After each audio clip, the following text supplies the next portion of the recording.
Nid yw cyfrifiadura'r cwmwl ynddo'i hun yn newydd.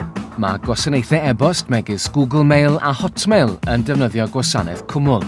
Ond erbyn hyn, mae cyfrifiadura'r cwmwl yn cael ei ddefnyddio at bethau eraill ac yn storfa enfawr ar y rhyngrwyd i gwmnïau.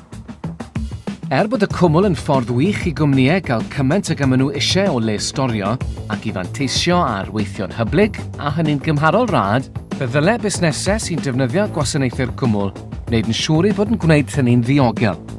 Mae egwyddorion sylfaenol diogeledd y rhyngrwyd yr un mor berthnasol i wasanaethau'r cwmwl.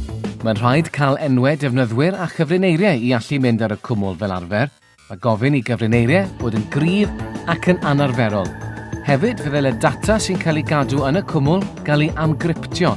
Dyw amgryptio ddim yn atal pobl rhag cael y data, ond mae'n atal hacwyr rhag i weld mewn ffordd y gallen nhw i ddefnyddio.